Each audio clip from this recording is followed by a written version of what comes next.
এখন বিকেল 5:30। আমরা সকলেই তৈরি হয়ে বেরিয়ে পড়েছি রাস্তাতে।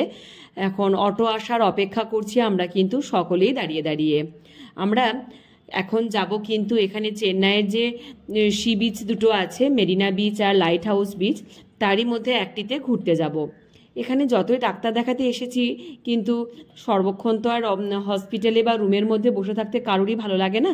তা সেজন্য যখন ডাক্তার দেখানোর সময়টা ছিল সেই সময়ে কিন্তু ডাক্তার দেখানো হয়ে গেল, দুপুরে খাওয়া দাওয়া করেছি, একটু রেস্ট নিয়েছি।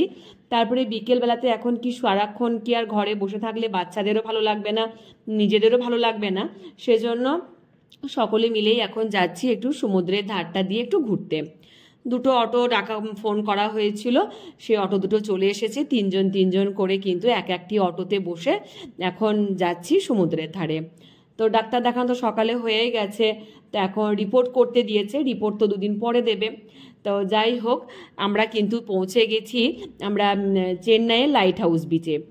কেননা মেরিনা বিচটা গেলাম না, মেরিনা বিচটা থেকে না সমুদ্র মেন রোড থেকে সমুদ্র পর্যন্ত যেতে প্রচুর প্রচুর হাঁটতে হয়। সেই হাঁটাটা না বড্ড বিরক্তিকর লাগে। সেজন্য আমরা লাইট হাউস বিচটাতে এলাম।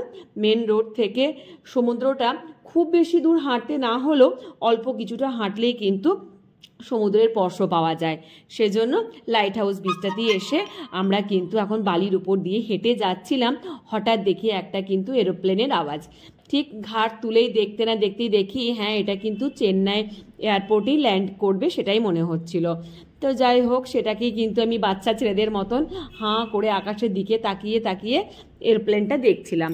আর ওই যে সামনের দিকে কিন্তু গোল্ডিকে নিয়ে ওর বাবা বেশ আগিয়ে গেছে। আমরাও বালির মধ্যে বালি ঠিলতে ঠিলতে হেঁটে হেঁটে আগিয়ে যাচ্ছি। আর এখানে একটা বয়স্ক ভদ্রমহিলা ঝুড়িতে করে কিছু ফুল বিক্রি করছিল। দক্ষিণ ভারতীয়রা সবাই তো মাথার মধ্যে অল্প কিছু করে ফুল লাগাতে ভালোবাসে, সেই জন্য এখানে কিন্তু বিক্রি করছিল। তা সেই ভদ্রমহিলাকে দেখে আমরাও কিন্তু আমি, অলি আর মা তিনজনই মাথার মধ্যে একটু করে ফুল লাগালাম। আর এই বেল ফুলের যা সুন্দর গন্ধ, সেগুলো এই গন্ধটাতেই যেন একদম পুরো মানে মন ভরে যায়, এত সুন্দর একটা গন্ধ। আর বেল ফুলের যে চেনটা দিয়েছে, বেল ফুলের মধ্যে ছোট্ট ছোট্ট লাল লাল গোলাপ ফুলও আছে, ভারী সুন্দর লাগছিল। সেজন্য আমরা কিন্তু একটু করে ওই বেল ফুলের চেন মাথার মধ্যে তিনজনেই লাগিয়ে নিয়েছি। আর সমুদ্রের জলটা বেশ সুন্দর আসছে, তখন মনে হচ্ছে সমুদ্রের মধ্যে একবার নেমে বোধহয় ভালো করে একটু স্নান করি। আর এদিকে সমুদ্রের মধ্যে বেশ হাওয়াও দিচ্ছে, বেশ খুব ভালো লাগছে, ওয়েদারটাও বেশ সুন্দর আছে। সমুদ্রের জলে একটু করে সবাই মিলে একটু করে পা ভিজিয়ে সবাই মিলে কিন্তু এই সুন্দর মুহূর্তটাকে ধরে রাখার জন্য একটু ছবি তুলে নিচ্ছিলাম। কেননা এই সুন্দর মুহূর্তগুলোই কিন্তু ছোট্ট ছোট্ট আকারে বা অ্যালবামের মধ্যে রেখে দেওয়া যায়। তার জন্যই সুন্দর করে ছবি টবি তুলে আমরা কিন্তু যেই দেখলাম সন্ধেটাও ঘনিয়ে এসেছে, আমরা কিন্তু সমুদ্র থেকে উঠে এসে ওই একটু বালির সাইডেই অনেক পকোড়ার দোকান বসে আছে, সেখানটাতেই একটা পকোড়া খাবো। কিন্তু তারই মধ্যে গোল্ডিও কিন্তু একটু বদমাইশি করে ফেলেছে। কি দুষ্টুমি করেছে জানেন? জলটা তো সমুদ্রের জলটা আসছে, আর এখানে বাচ্চা ছেলে তো দুষ্টুমি করাটা বলাও যায় না, সেটা আমাদেরই মন হচ্ছিল।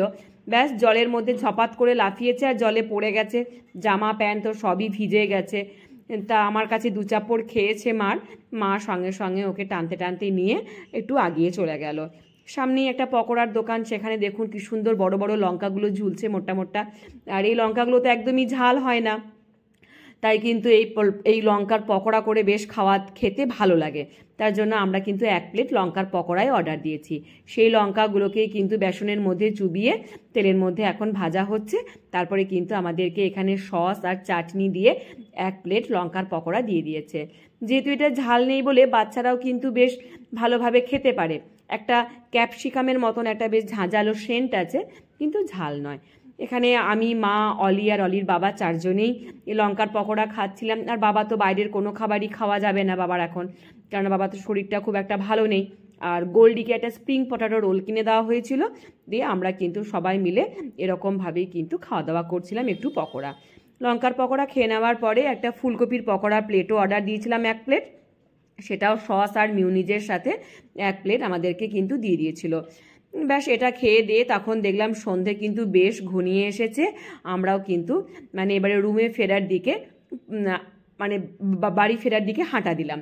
যেহেতু হাঁটা যাবে না অনেকটা দূরে, তাই অটো করেই কিন্তু আমাদের যে অ্যাপার্টমেন্টে আছি সেই অ্যাপার্টমেন্টের দিকেই কিন্তু ফিরে আসছি। সন্ধেটা অনেকটা হয়ে গেছে, তাহলে চলো ভিডিওটা এখানেই শেষ করি। ভালো লাগলে অবশ্যই কমেন্ট